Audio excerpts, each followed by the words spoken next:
I have 2 o'clock on my laptop, so we're going to go ahead and start this session. Hello, everyone. My name is Jo Cox. I will be the host for this session. I am a digital learning coach with Keep Indiana Learning. I'd like to remind you of a couple things real quickly. There is live captioning available. If that is something that you should need, you can turn that on. Also, I would like to ask if you would ask any questions of our presenter today in the Whova app, if possible. I will be monitoring those questions. And the reason for that is so that when this presentation is recorded, those questions will show up in the recording. However, the questions asked in Zoom will not show up. I don't want to keep you from asking questions. So if you're not in the Whova app and you want to ask a question, please do that in Zoom. But if you can, try the Whova app for that. All right, so this session is Ableism in the Inclusive Classroom. Our presenter today is Dr. Sarah Wareham. Sarah Wareham is an assistant professor of education, teaching in the areas of special education, inclusion, and universal design for learning. Dr. Wareham joined the University of Indianapolis School of Education faculty in 2019. Previously, she worked 15 years as a special education teacher in a large urban school district in Indianapolis. Dr. Wareham is active in the CEC's Council for Children with Behavior Disorders, serving as a treasurer on the board of the Indiana chapter. Dr. Wareham earned her doctorate degree in educational leadership from Indiana State University, studying the impact of teacher attitudes on professional collaboration and student participation. She will provide you later with some ways that you can get in touch with her. But without further ado, I will turn this over to Dr. Wareham. Okay, great, Jo. Thank you so much. So I'm sure that I think my video is on.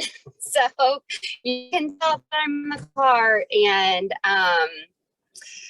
trying my best to remain engaged. I was so looking forward to this opportunity to meet with you and talk about this topic that's just extremely important. And I just happened to be on vacation in LA and we just arrived at Disneyland. So I am going to stay with you while my family goes out and has fun, and then I'm going to join them later. So if you're wondering why I'm in the car, that is the reason. So I am really excited to talk with you about the topic of ableism in the inclusive classroom. And I have to say that I wasn't aware of ableism when I was a teacher. I thought I was doing my best to really support my students with disabilities and help them to have a very successful, happy educational experience. And so the more I've learned about the way our culture in the US, how we see disability and how we treat people with disabilities, it's just become an area that I'm very interested in helping other people understand. So like Jo said, if you are interested in closed captioning, that is available, and live transcripts are available in the session. Okay, so the questions that I think are important as we start to do this work is to ask ourselves how individuals with disabilities and their families experience our education system, and how might these experiences illustrate the concepts of disability and ableism. And so I have a episode that I'd like for us to listen to. It is from understoodorg. And I'm going to put that in up here in the, I wonder what the best way is Okay, hold on just a second.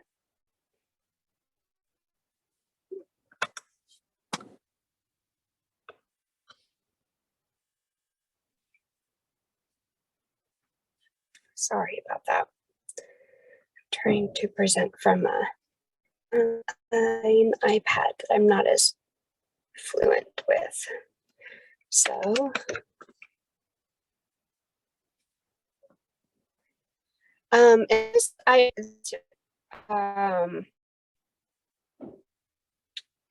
podcast I linked to in the things that I linked for, like ahead of this. No, I want to do families. Okay, here we go. So I linked this particular podcast episode in the resources that you had available to you ahead. So what understood.org, they offer or they have created a podcast for families and for educators. And it's a really great way to hear perspectives of families and individuals with disabilities, to hear how they're impacted by the work of educators. So here we go. I'm going to go ahead and we're going to just listen to a clip of it. We're not going to be able to have time to listen to the whole thing, but it's a really effective way to hear that first person experience. So we're going to take a few minutes and listen to this.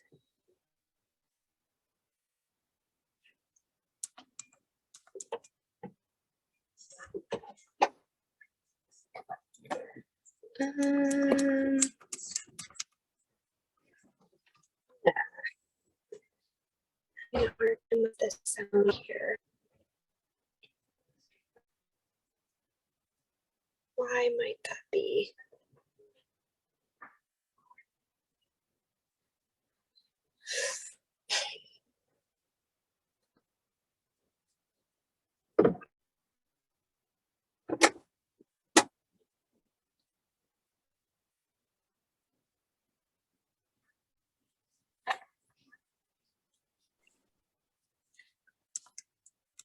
Joe, are you able to hear that?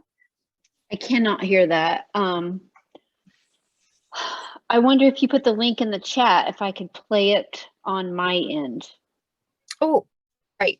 Let's try. Thank you. All right.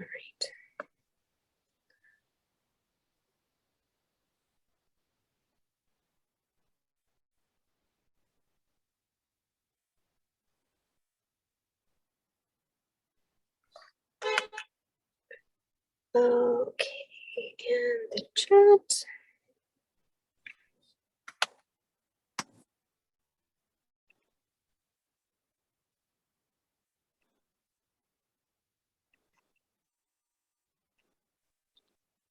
Okay.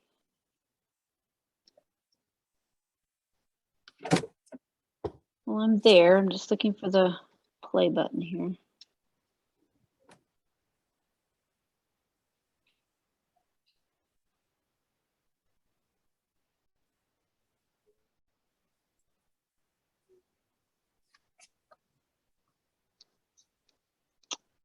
Well, it says listen now, but it doesn't have a link.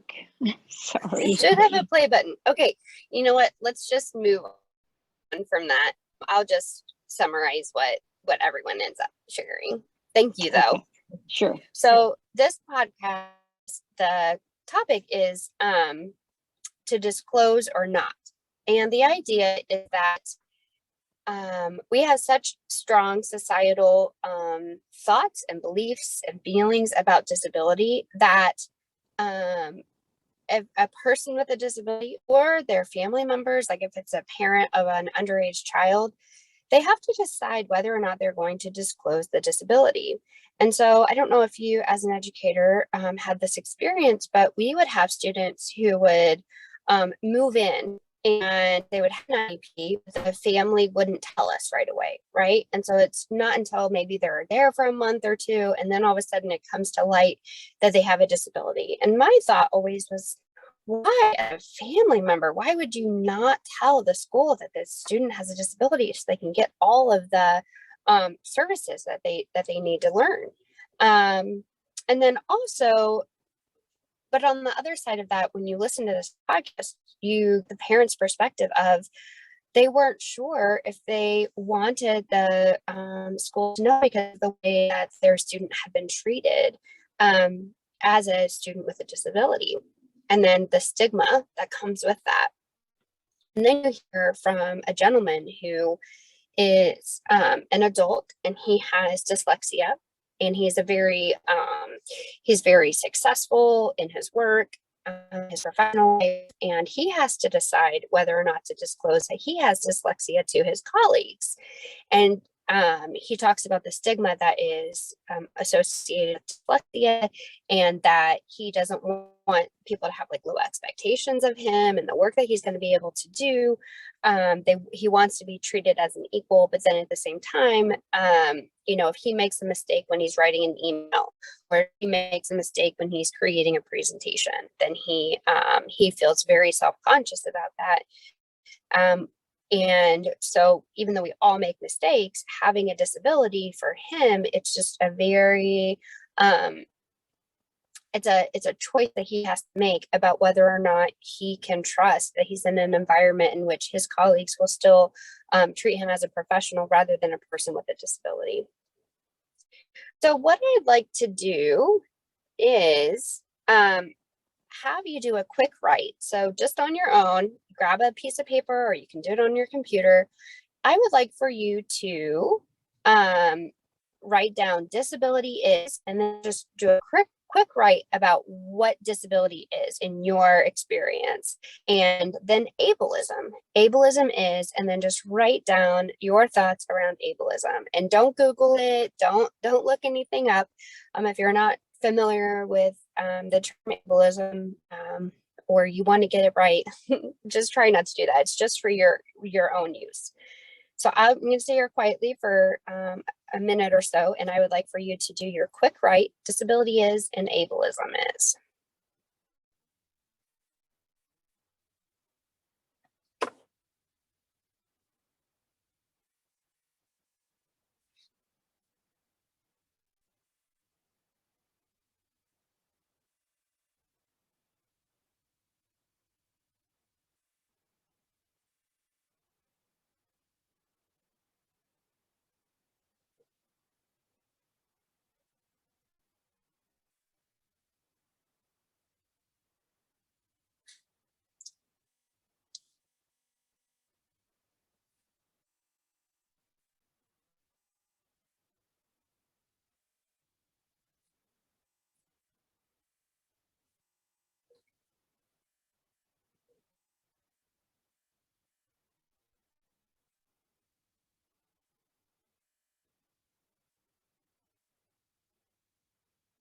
Okay, so I am going to go ahead and advance us in this learning, and just keep that quick write handy, because you are going to revisit it in a little bit. So we're going to explore what others say about the two concepts.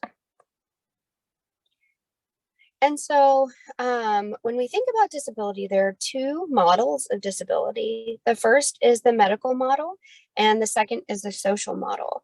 And so this visual here that I'm providing is from the Taxi Driver Training, Democracy, Disability and Society group in the UK. And this is, I think someone just must have created this and thought that it was not gonna go as viral as it has. But if you look at medical model of disability or social model, you will find these visuals. So on the left, it's just there's a large circle around an individual, and his shirt says the problem, and then it has the word problem around in the circle and arrows pointing toward the individual. And this is just to symbolize that in the medical model of disability, impairments and chronic illness also often pose real difficulties, but they are not the main problems. So the idea is that the problem is intrinsic within the person themselves, that the individual is the problem and that disability is the problem. So that is our more traditional view, that medical model. So disability is caused by impairment, whether that's physical, mental, sensory, different things. It's viewed as an impairment. The individual is impaired and the problem. So it ends up being that, well, the focus is that medical perspective. So thinking about how do we alleviate the effects of the disability or the impairment, and how do we, quote, cure that disability. So a cure and mitigating impact and all sorts of things intrinsic to that person, that is the medical model. And then the social model, you can see how the arrows now aren't pointing at the person, but they're pointing outward toward the barriers, the societal barriers that are present within culture. So no longer does the problem emanate from the person. They are not the problem. It's now the way society has set up barriers to access. So the environment is inaccessible. So things like buildings, services, communication, language, that's one example of a social barrier.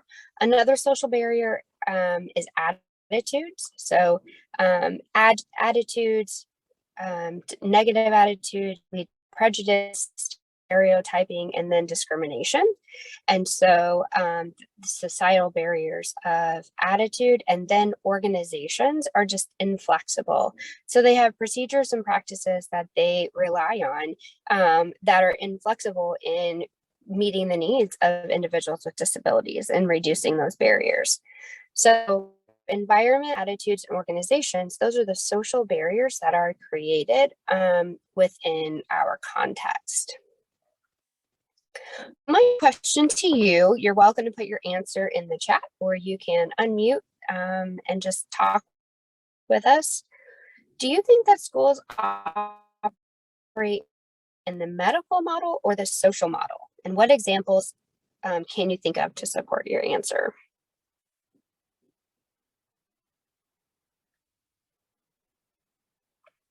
I'm going to open up the chat. Make sure you have it on everyone, send to everyone so that everyone can see. So the question is, do you think that schools operate in the medical model or social model? And what examples can you think of to support your answer? Okay, Angie, hi Angie. She says it depends on the school and the culture within the building. Okay.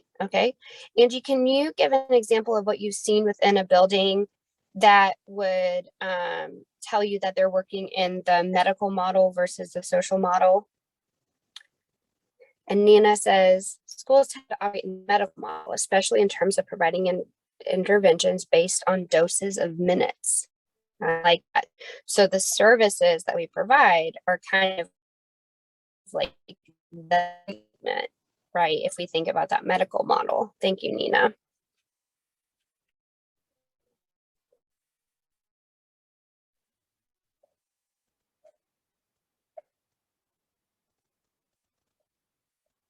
So services based on a label, that would be a medical model. Lowering the bar, medical model. So it's not about our structure within a school. It's about, well, we'll just give them access to the things that we know that they can be successful on, and then we'll just let everything else go for the other kids.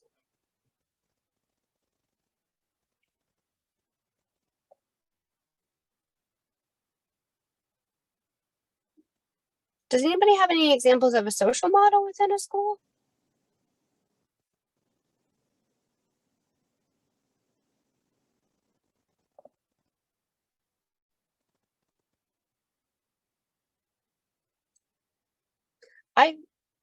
Good use of accommodation and assistive technology. Okay, so it's thinking about what can we do to mitigate barriers.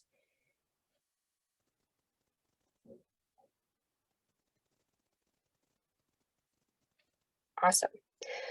Okay, so I provided some examples of a disability model, and not because it's medical or, oh, sorry, Mr. Summer. Possible social model. I think some students create social barriers for students who are labeled with disabilities. Right. So the social barriers for students, you know, we have students who have disabilities and those who don't. And so sometimes the attitudes and the perceptions of other students with disabilities actually create social barriers for students with disabilities. Not necessarily schools, model individuals within the school.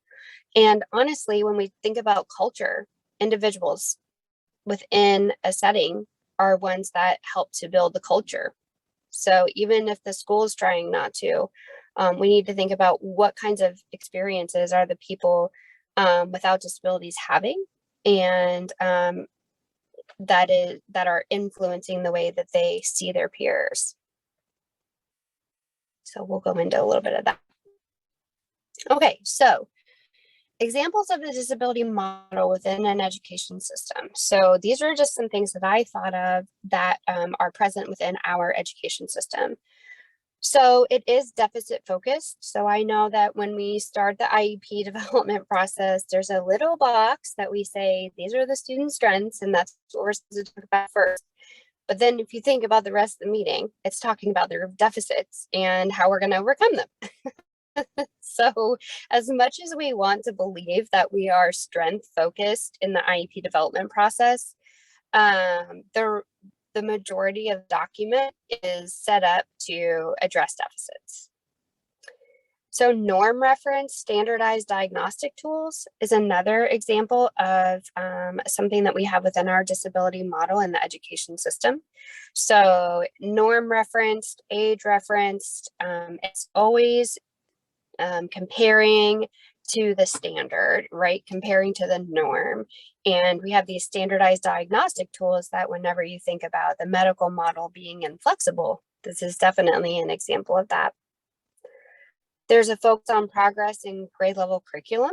So that can go either way, right? So the focus on progress in grade level curriculum is important, you know, but if we're not mitigating those barriers that we have in place within the school system, then we're just going to end up having to lower and lower and lower our expectations of students.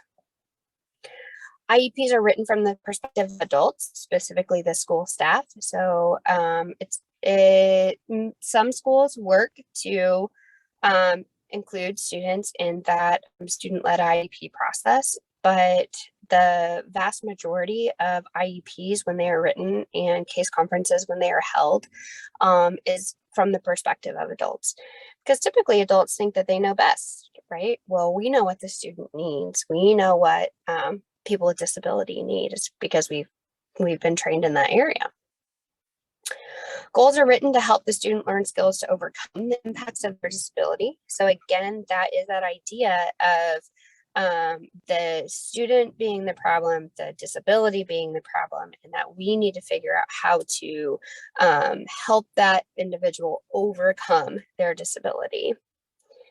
And then also thinking about the pull-out instruction that we do. That's another medical model where we're taking them out to provide treatment, taking them out of the setting, and we are providing a specialized setting for them to experience the treatment that we have to offer. And so these, most of them, if not all, are really examples of that medical model that we're working within in the school system. So here's an example. I don't know if you know about Crippen cartoons, but it's my favorite place. I scroll through Crippen like I do social media, like when I just want to be entertained. And it's a lot of dark humor, but I think it's just so on point in a million ways. And it's a great reminder for me. So this is an example of it's a editorial cartoon of sorts. And so there are two people in this cartoon. One is a woman who's standing up, and there's a gentleman, he's in a wheelchair. And the woman who is standing up, she's behind the gentleman and she's patting his head. And she says, "So what's the matter with you, dear?" And then he says, pointing to the steps in front of him, and look, he's kind of looking behind himself at her, patting his head. And he says, "Apart from your attitude and these barriers, you mean?" So it's like, the idea is that, those of us who may or may not have disabilities, like, we look to the person with the disability to educate us about their disability, to tell us what's the matter with them. And he's saying, there's nothing the matter with me. It's your attitude and the barriers that are present within everyday life. So essentially, what I want to share is that our focus on the medical model of disability, culturally, within our education system, the physical structures that we have in place, they contribute to negative attitudes toward, perceptions of, and barriers for people with disabilities. And one reason is because this concept of ableism is perpetuated. So this is just a visual that has a definition of ableism. So it says ableism is, sorry, the lights are going out in the car. Doesn't help turn on some lights. Okay, so ableism is a form of discrimination. It is the false idea that disabled people are by default inferior, when in truth, disability is just another way for a mind and or a body to be. And so this is from an account, whatisableism.tumblr.com. Very just really on point, as is Crippen. So these are things that just put a mirror up to us. And so I want to show you some examples of how ableism can manifest itself within our culture. So I have a few slides here, 3, and I have some pictures on them. And so the first slide just has examples of ableism as pity. And so the picture that I have on the left, I don't know if you're familiar with the TV-a-thons that, they bring on celebrities and they raise money for people with disabilities, and they roll them out on the stage, or they bring them out, and they're just examples of people who need some help. And so the picture on the left, there's a gentleman in an electronic wheelchair that is moved by a joystick. He is sitting in his wheelchair, and there is an older gentleman who is a celebrity, and he is bending over and he is kissing the head of the man in the wheelchair. And the gentleman in the wheelchair, his face is just in a grimace. He is just appalled that he is being kissed on the head by another man. So, I mean, I can't imagine a situation where that celebrity would kiss another man on the head who was ambulatory, right? So it's just such a example of pitying people with disabilities and thinking that they're the ones who really need help, and they just need it from us because we're able-bodied. The second picture I have is another Crippen cartoon. So this is just a hand-drawn picture, and there's a large sign above a group of 3 people. And so the sign says, Handicap Charities, Inc., doing it to the disabled. And so there's a woman standing. She has like a little can for people to drop coins and money. There's a woman in a wheelchair in the middle, and she is being patted on the head by a gentleman who has a sign, and I'm gonna have to put it close to my face. Tips on how to be brave, tragic, grateful, and plucky. So when we think about things and ways that we represent disability in media, man, they're just so brave, or their lives are so tragic. But you know what? They're really grateful to us who are able to help them. And don't you know, they just like pick themselves up by their bootstraps. They're so plucky, people with disabilities. And then this gentleman on the right, he's holding a sign. He's in a wheelchair, moved by a joystick. And he's holding a sign that says rights, not charity. And so the gentleman who's standing up, holding the sign, patting the woman on the head, says, "The public don't want anything to do with you, ungrateful, disabled." So it's like people who are in decision-making positions, so positions of power, are most often not people with disabilities. Even charities that work to, or organizations that work to support individuals with disabilities, most often the people who are actually making decisions about what people with disabilities could benefit from are not people with disabilities. And so this cartoon just says, like, I want more rights, I want more accessibility, I want, you know, my societal barriers to be mitigated in order to be able to be more self-sufficient. But in the end, people who are holding the power are not people with disabilities typically. So those are examples of ableism as pity. So again, we're thinking about forms of discrimination. Ableism as inspiration. So these are just pervasive.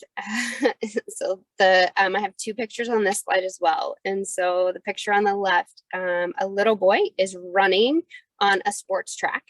He has on a number bib to indicate that he's running in some sort of event. And then he's running on athletic blades for his legs. And the quote over top of this picture of this little boy has just a genuine smile of just like having so much fun. It says, "The only disability in life is a bad attitude, Scott Hamilton." So it's just funny to me because, like, you can have a bad attitude, sure, but the idea that that's the only disability in life, especially being said by Scott Hamilton, who is not a person with a disability, it's just kind of odd, right? So this, like, the connotation of this is, well, you should be able to do it. I mean, look at this kid. He's running on blades and he still has a smile on his face. He's getting out there and doing his best. So you should be able to too, person without a disability. So it's kind of like they're only there for inspiration for us. And I use us and them just because I don't have personal membership in the disability community, right? Like I work to advocate for individuals with disabilities, and I have friends who have disabilities, but I do not. And so I can't say that I have participation or ownership or membership in the community. I'm not trying to other people with disabilities. It's just that I myself don't have one, so I can't claim membership. So the picture on the right is another example of ableism as inspiration. And this shows a woman sitting in a wheelchair, and she has her arms open to the sky, and she has just a smile on her face. It's the sun is shining, she's outdoors, and it just looks like a very happy picture. And so the quote says, "Never ignore somebody with a disability. You don't realize how much they can inspire you." International Day of Persons with Disabilities. And so it's kind of like, whoa, like, is that what is that the purpose of people with disabilities, is to inspire those of us who don't have disabilities? And if we are interacting with them, is that the only role that they can play in our life, is inspiring us? Or can they have ups and downs just like we do, and just live a normal life? And it's not, these two pictures just kind of indicate that the purpose of individuals with disability is to provide inspiration to those of us who don't. So that is ableism. And then one more example. So ableism can be manifested as pity inspiration and token representation. So tokenism is huge. And so I have two pictures on this slide. The slide on the left is the Chopped show on Food Network. So what they ended up doing is they had a blind participant, a chef, come on to participate in the competition. Awesome, great. But whenever they were, if you've seen the show, I hope you've seen the show. I bet everybody has. But anyway, so you're in a competition to cook dishes, and then the judges eat them blindly, or they eat them and then they like judge. Okay, so most of the time when the judges are talking to the chefs, they're talking all about the food and the choices and why are you making that flavor choice or that that method of cooking, right? But the whole time they're talking to this woman who's blind, this blind chef, they're talking to her about, well, how do you know how to do that? You're blind. How do you, you're not cutting your fingers off. Why is that? How do you know how to cut up vegetables? How do you know how to do this or that? And, the frustration is that she's not there to explain being a blind chef. She's there to explain being a chef and how, why she chooses the methods that she uses and why is she choosing the flavors. And so that kind of token representation on that show, it wasn't because, it didn't come across as her being like a very competent chef. It came across as, oh, cool. Now we can talk to her about what her experiences are as a blind chef. And then on the right, there's this picture, and it's a fashion show.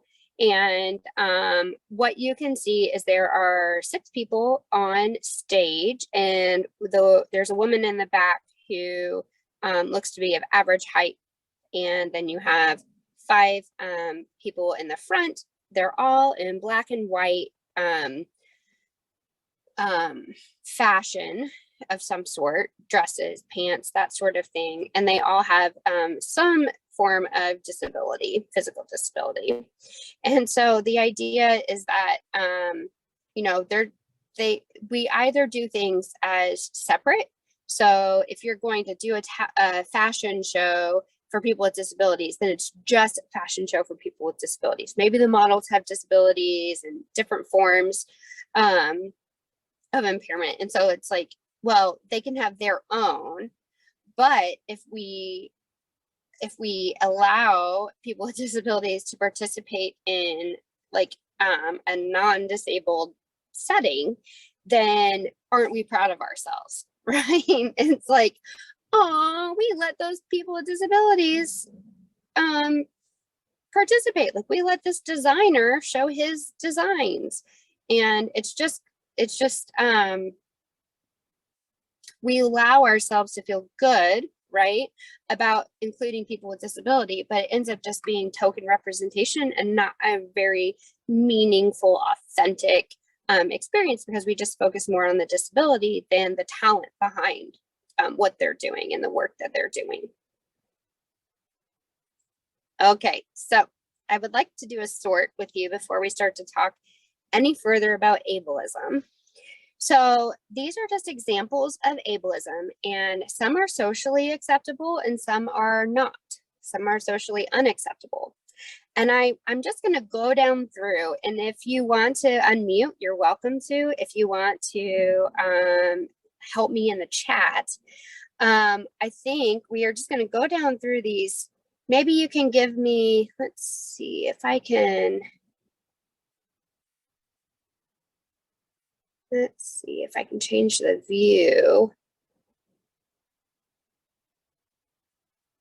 I don't know how to change the view, so I'm not gonna mess with that. But maybe in the chat you can give me like a thumbs up or a thumbs down.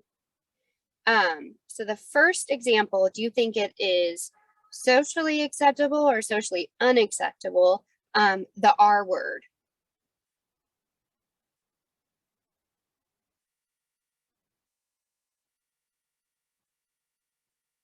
Perfect. That works. Yeah, unacceptable. Yeah, it's not acceptable to use the R word, luckily, right? But that took a pretty big campaign, right? And it's still ongoing. I still have friends who use that. in as slang, and it drives me nuts, and I get to call them on it. Okay, what about hate crimes? Acceptable or unacceptable?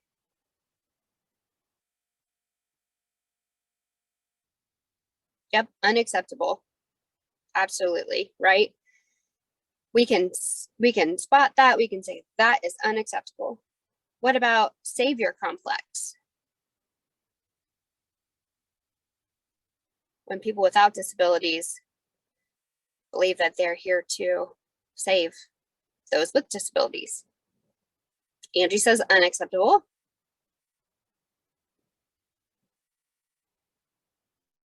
Amy says, Mr. Summer says acceptable, maybe, question mark. We'll have to see. Okay, what do you think about expecting people to explain their disability? So if you see somebody on the sidewalk, or you're in line at the store, asking somebody about their disability and expecting them to share with you about it.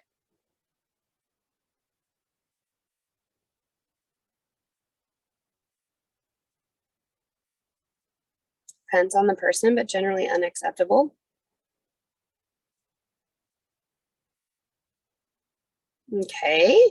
What about having to provide documentation of a disability?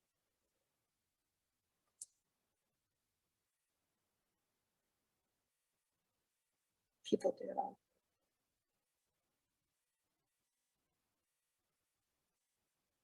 What for? Okay.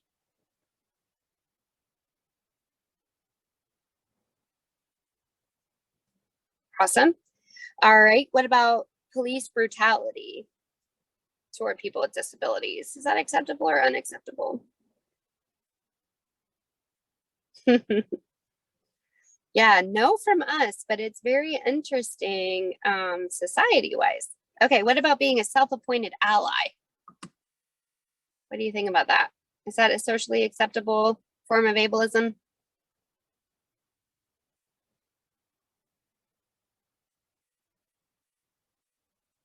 Yeah, acceptable for sure. All right. And then what about the bootstrap theory, right? That idea of like, if one person with a disability can overcome their disability, then you can too. You just have to work harder.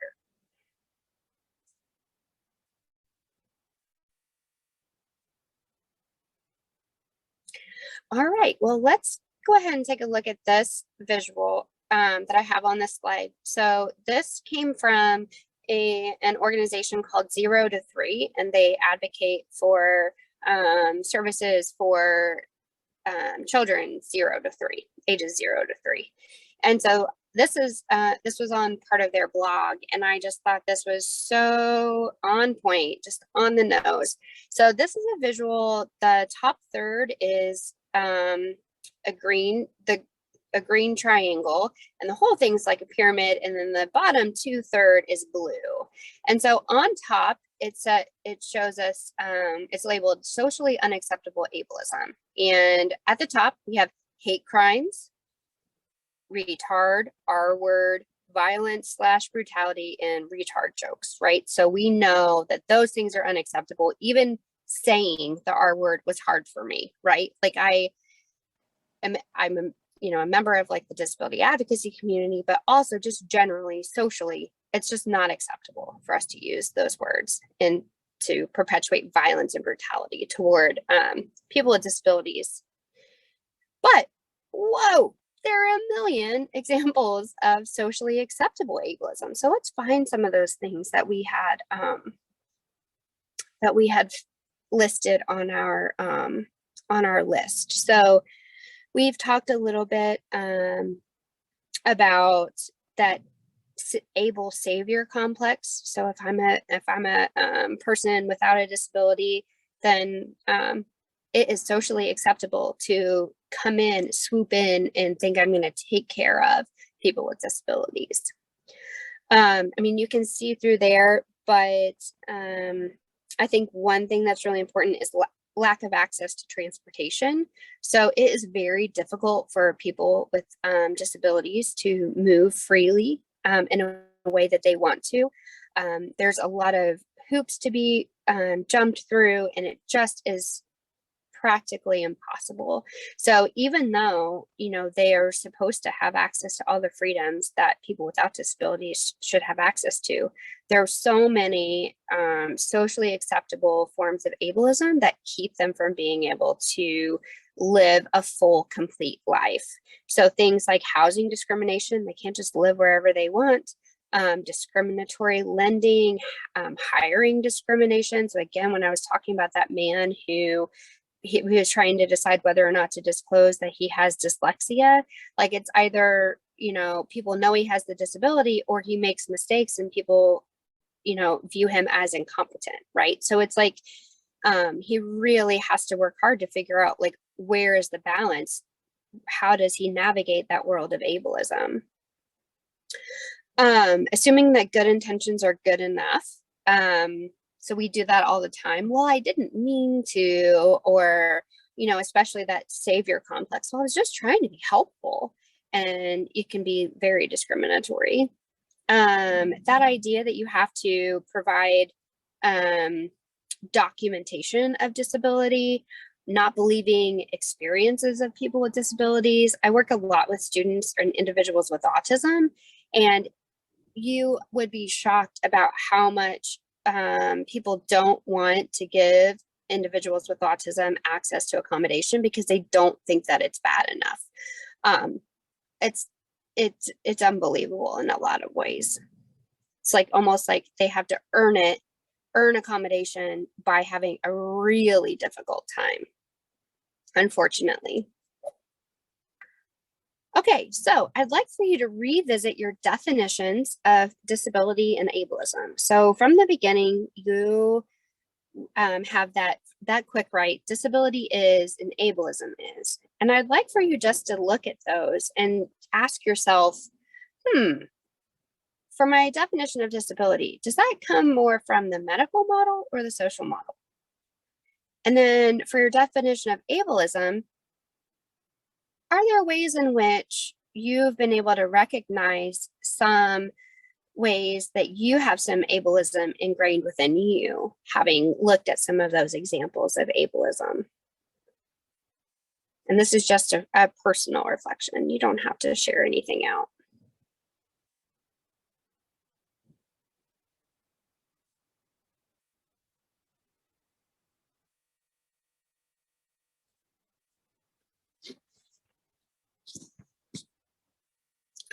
All right, so what can you as an educator do to mitigate the impact of the medical model of disability and its perpetuation of ableism? What can we do? Well, the most effective thing to do is amplify the voices and validate the experiences of people with disabilities. And I'm going to share with you some ways to do that. It's not that we are a clearinghouse for information, right? It's not that things need to come through me in order for people to learn about individuals with disabilities. We need to amplify the voices of individuals with disabilities and validate their experiences. And these are some ways to do that. So you can do that by including lessons on ableism in your classroom. And these are hyperlinked. So I have two hyperlinks here on this slide. One is Learning for Justice, and it has the logo, which are just intertwined hands in a circle. And the Learning for Justice, that is what Teaching Tolerance used to be. And they have a lot of resources around working on the concept of ableism at different age groups in the classroom. And recently I learned about this Indiana Disability History Project, and they have lesson plans and resources available, and they tell the history of disability within Indiana. And honestly, like when I work on this, I include this in one of my courses, and my college students are shocked about how recent discrimination and institutionalization of people with disabilities, like how recent that's been in our state. And so it really starts to shine a light on why ableism is pervasive within our culture. So you can do it by reading books with diverse perspectives and characters.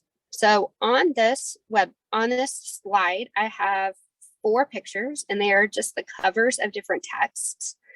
So this man named Shane, he wrote a book called Not So Different, and he answers questions about what it's like to have cerebral palsy. That is his first person narrative. He's the one answering all the questions. The next book is Red, and it's a story about a red crayon. And the idea is that the red crayon colors blue, and everyone wants him to color red, but he colors blue. And how does that then impact the feelings of that red crayon? So the third one is All the Way to the Top. And so this is a story about a little girl with a disability who crawls up the steps of the US Capitol building during the fight for the Americans with Disabilities Act. It's a really great story about how a little girl can make a big impact. And then Pedro's Whale is a story about a boy with autism. He's very much interested in his whale, and how his how that like specific interest kind of permeates his life. So another one that's on here, so those are 4 examples. One thing I do want to show you is this website, and it is called Disability and Kidlit. Oh man, is it gonna work? All right, it might just be my internet. Oh, nuts.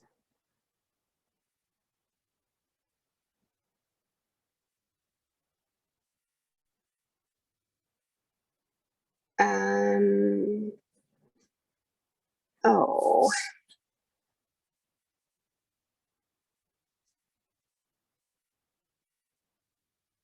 Shoot.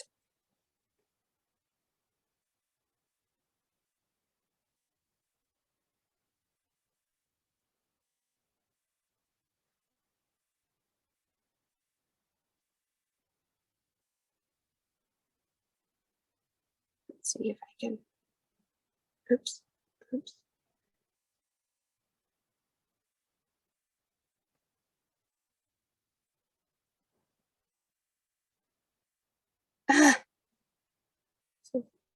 Just so frustrating.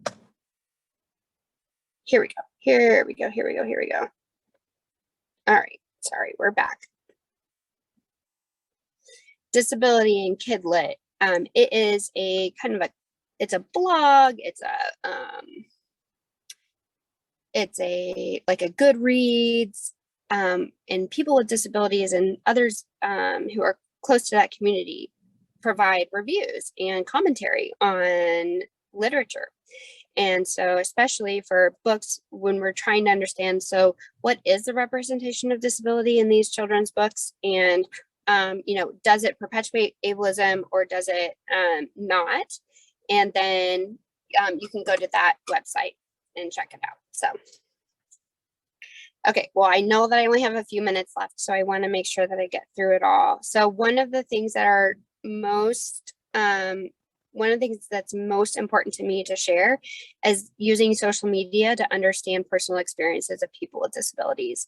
And this is Nina, and Nina is brilliant. She is British, and she shares openly her experiences with ableism within her culture, her experiences over time with becoming comfortable with having a disability and what that identity means to her. And she just really helps to illuminate experiences of people specifically who are wheelchair users. And she's just really great. So I follow her on Instagram, but she's on Twitter and Facebook at Nina_Tame. I encourage you to add her, and then you'll see all the people that she tags and the different accounts that she follows. And then you know how to just like create a network from there.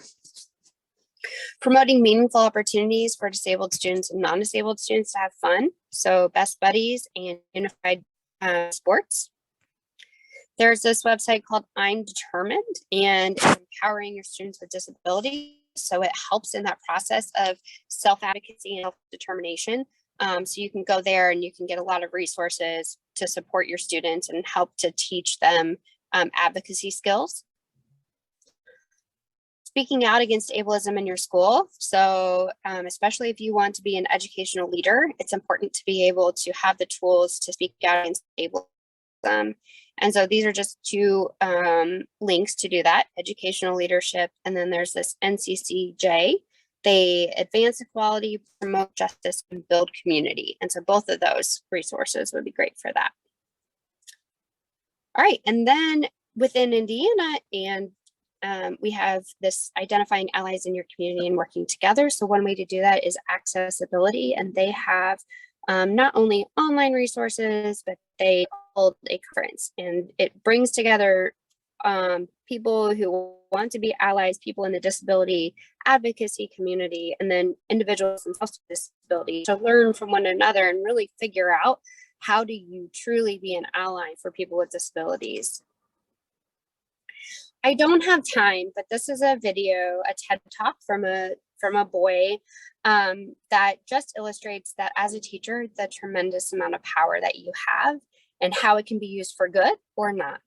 And so I encourage you to take this information away and really think about the power that you have as a teacher and your ability to perpetuate ableism or not. So I want to say thank you. Please complete your session evaluation before you exit. You can email me at wareham@und.edu, or you can find me on Twitter at SLWTeach. So thank you so much to everybody. And if you have any questions, I'm happy to hang out. But I think that is all. So Joe, I'll hand it back over to you. Thank you so much for this insightful information today. I have put in the chat the link, the survey that will trigger your PGP points, so you will want to fill that out. I also wonder, Dr. Wareham, do they have access to your presentation with the links inside of them? They should. Yep, I uploaded it to the speaker information form. Okay, so it should be in the resources. Should be. Yeah. Okay. Okay. All right. Well, I want to thank everyone for attending this afternoon, and thank you for attending the Virtually Different conference. This ends this session.